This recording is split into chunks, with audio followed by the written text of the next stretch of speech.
ovat epäilemättä olleet kovia meille, jotka olemme suorittaneet spartalaiseen kurinalaisuuteen ja kehonhallintaan perustuvaa treeniämme. Samalla olemme kuitenkin saaneet kipinän jostain vielä suuremmasta.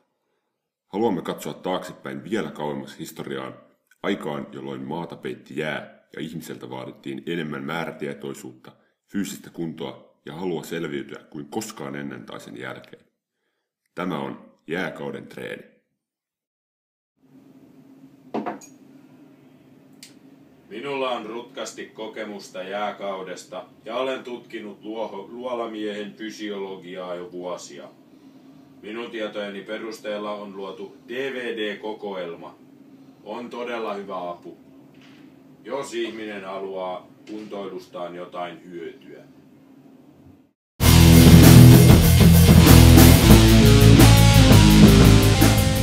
Ensimmäisenä 6 liikkeestä on sapelihammastiikerin hyökkäys. Lepäävä homo sapiens on yllätetty suuren pedon toimesta ja hänen täytyy voittaa taistelu elämästä tai kuolemasta.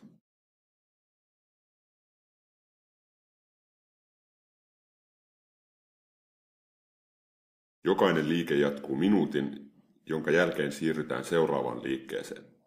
Siirrä painavaa kissapetoa poispäin ruumiistasi, ettei se revi kasvojasi irti. Lepotaukoja ei sallita ennen viimeistä liikettä.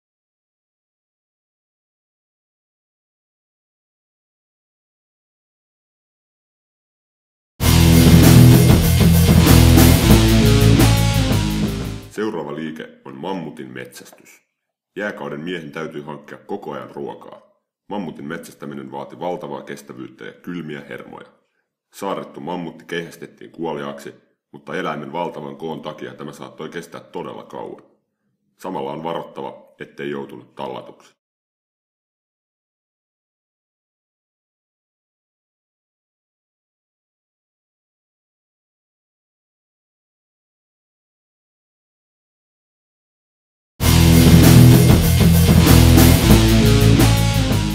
Metsästyksessä käytettiin keihään lisäksi jousta. Seuraava liike on jousiammunta. Tehokas jousi on viritettävä viivyttelemättä ja nuolia on pystyttävä ampumaan ripeää tahtia.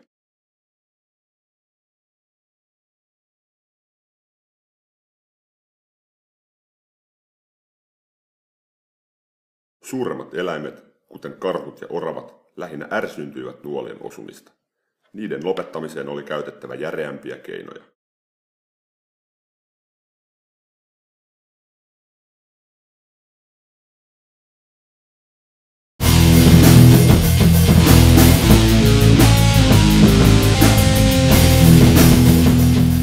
Neljäs liike on karhun kohtaaminen. Kun nuolia täynnä oleva karhu ryntää kohti, on se kohdattava jykevän keihään kera. Seivästetty karhu ei välttämättä kuole heti, joten se on väsytettävä.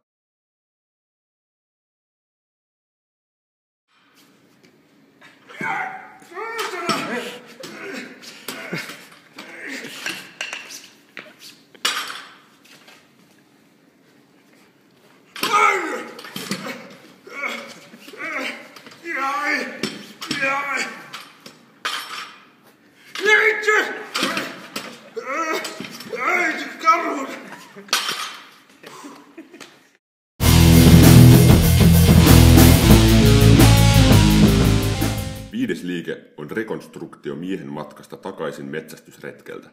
Jääkiipeily. Olemme tutkineet, että jääkaudella oli paljon korkeita jääseinämiä, joita jouduttiin kiipeämään.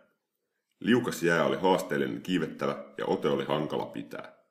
Siirrä ote kädeltä toiselle.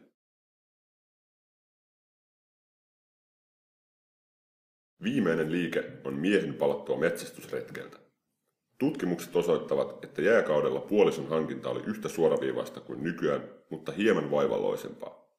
Vastakkaisen sukupuolen suostuvaisuus lähempään tuttavuuteen oli minimaalista, usein jopa vihamielistä. Siksi täytyy turvautua yllätyksen suomiin etuihin. Yllätetty naaras nostetaan harteille ja juostaan kotiasumukseen.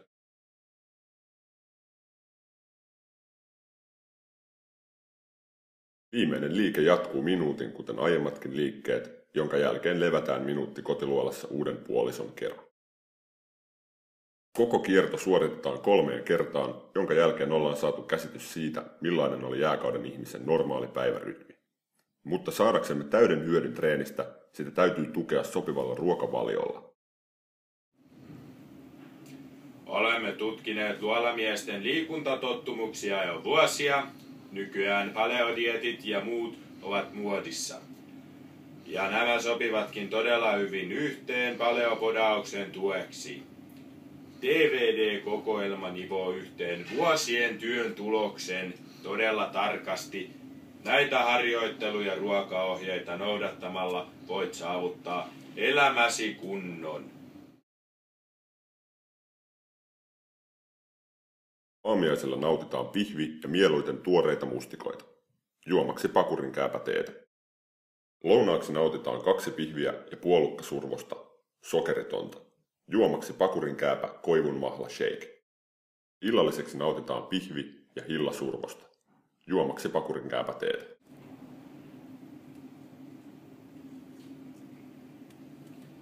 Ja jo yleisestikin hyväksytty fakta on, että jääkaudella miehet olivat hyväkuntoisia.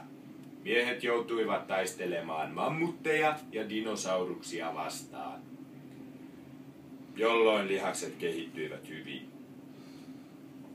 Tutkimuksemme tulokset ja vuosien testaus on nyt saatu helposti pureskeltavaan kansantajuiseen muotoon. Tällä treenillä kuka tahansa voi tuntea, millaista elämä oli jääkaudella ja saavuttaa teräksisen kunnon, jonka hengissä pysyminen tuolloin vaati. Onko sinusta siihen? Ota selvä.